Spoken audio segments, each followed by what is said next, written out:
Okay, how's everybody doing this evening? Of course, my name is Kent, and this is a nightly broadcast about the EOS blockchain.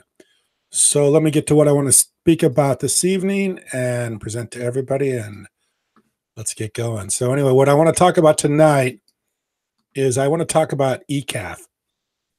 And actually, I've known about this for a while.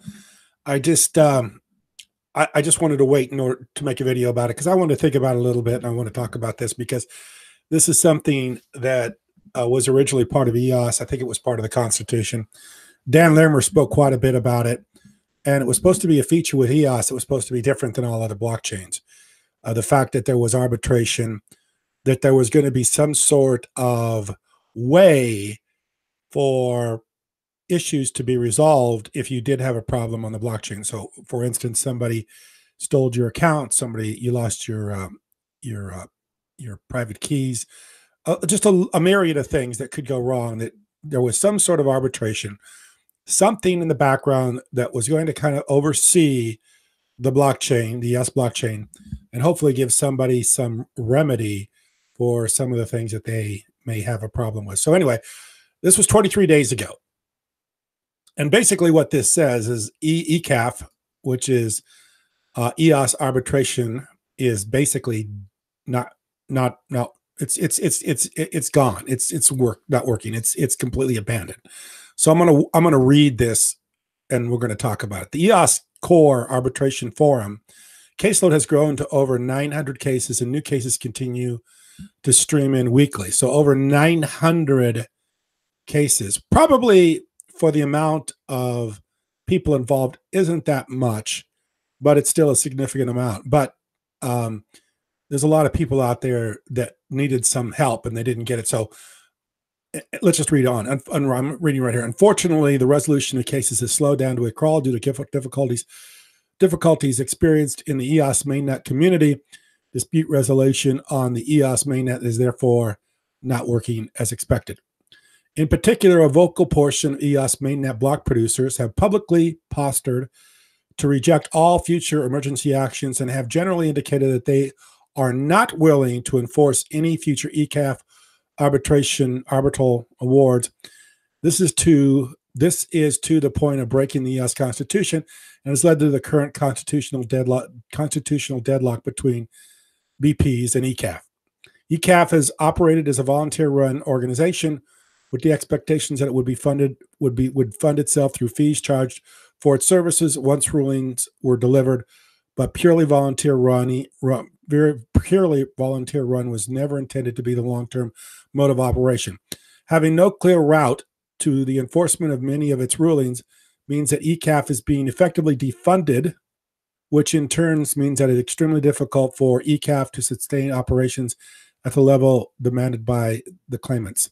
Effective immediately, ECAF will take the following steps to manage its caseload. So, no new cases requiring emergency action. BPs utilize so-called blacklist or freeze accounts whose ownership is contested. Blacklist requires that every single BP in the top 21 maintain a table of accounts that are not allowed to transact pending a future decision. Any mistake in keeping this table up to date means that funds are supposedly frozen and free to be siphoned off. This has, in fact, happened several times over the past 8 months. ECAF spoke out against the practice of blacklisting multiple times and requested BPs to move to a BFT complaint 1541 nulling of keys, but this has been up until recently ignored. ECAF takes note that some BPs are now proposing to secure the current accounts and blacklist in the manner and hope that common sense prevails and that its proposal is adopted. However, with more than one BP publicly stating that they will not enact future blacklists, then ECAF has no choice but to completely cease processing emergency account freeze requests. So anyway, let's just talk about this for a second. Basically, what's going on here is that arbitration is dead. Any kind of going to ECAF or to Block One and saying, hey, something happened, I need some help, it doesn't exist any longer. This is an unfortunate announcement. However, I understand what's going on here. And what's going on is basically you have independent block producers who do not want to be liable or responsible for missing something. They do not want to be reliable or responsible for someone's loss. So they're trying to distance themselves from any kind of arbitration. Furthermore, I think Block 1 is trying to distance themselves from any kind of arbitration or having any kind of responsibility or liability for anybody's loss on the EOS blockchain.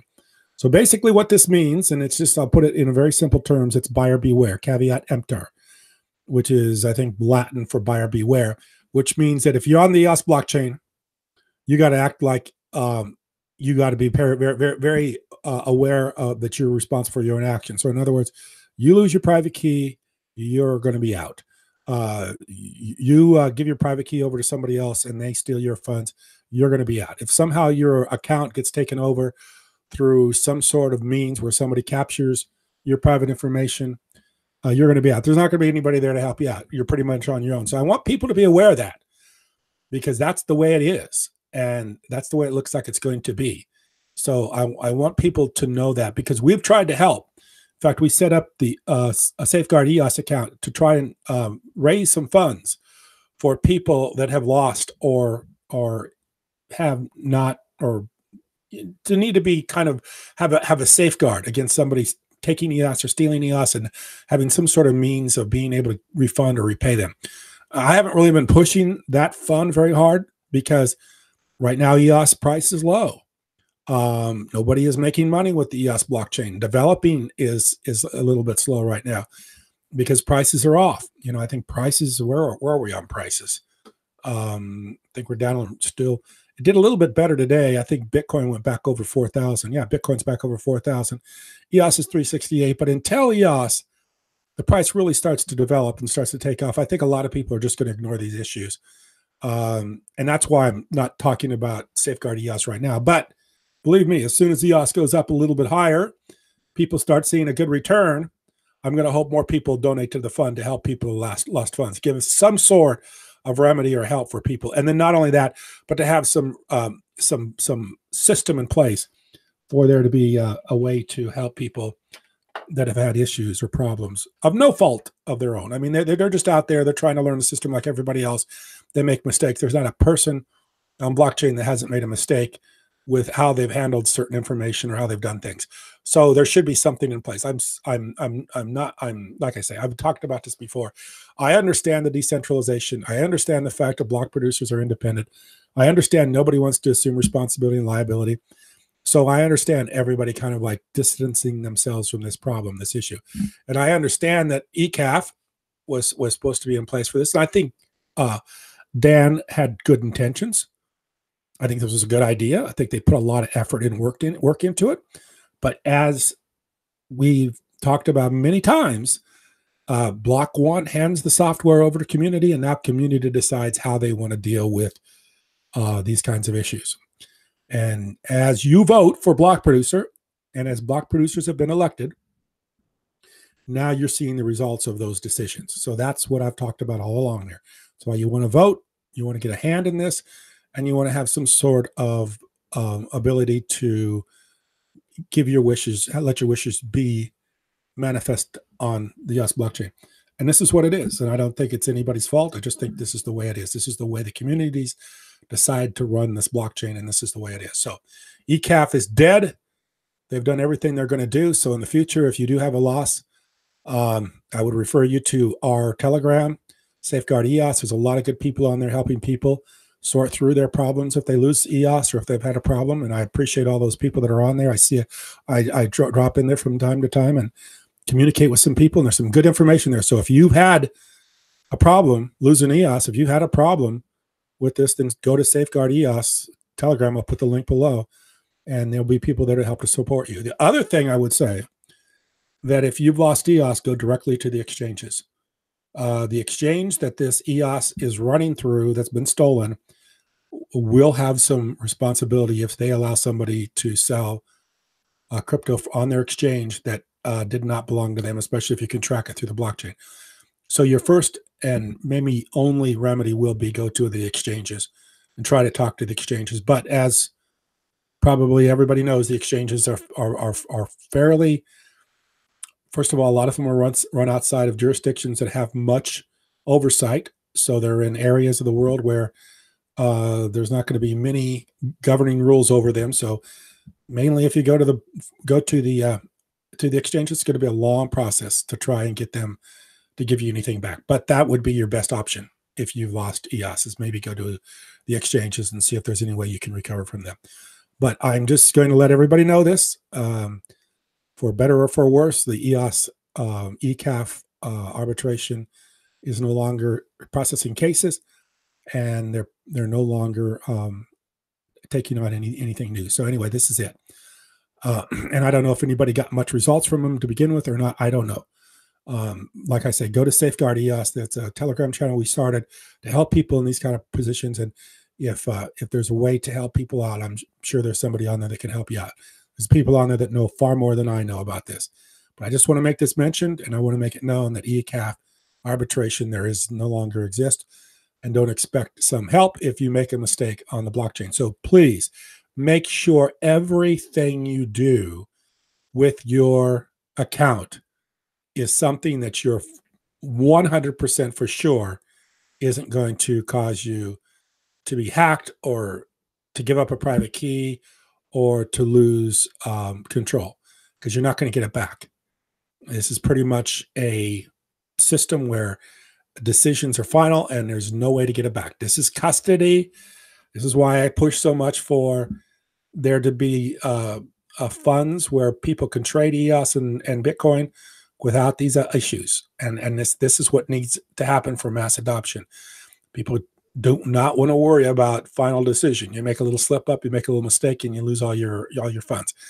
They don't want to have to worry about that. It's like as much as I hate banks, and I do dislike banks very much, I always know that there's somebody on the other end that I can call, and maybe I won't get a complete fix of my problem, but at least there is something there that I can, somebody there that's going to be accountable.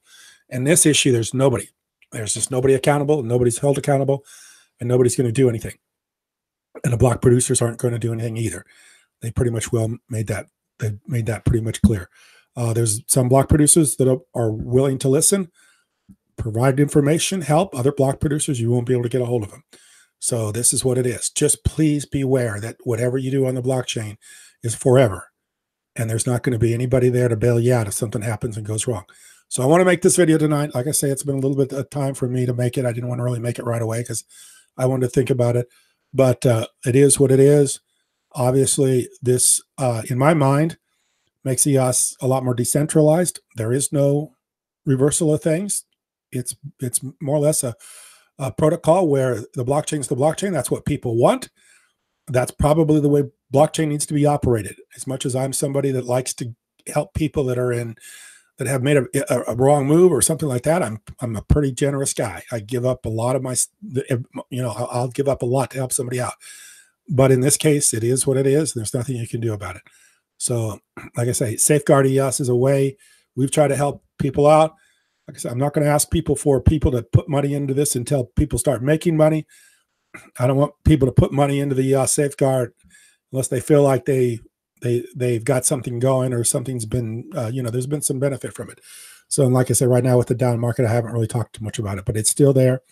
If you'd like to donate to it, it's Safeguard EOS. I can't remember how much EOS we have in there. I think a few $100s worth right now. But anyway, we're going to use those funds to help people out, and hopefully it grows over time. And as people see that there's a need for it, it will grow and grow more, because now that the ECAF is no longer in existence, people realize that there is no help if you do get yourself into problems. Now, maybe they can start to realize that something like another fund, a fund that is there to help people out, is a pretty good idea. And maybe they should start getting involved with it, especially if they ever feel like they themselves may have an issue and may want to have some help. There should be a resource there for them, and that's what we created.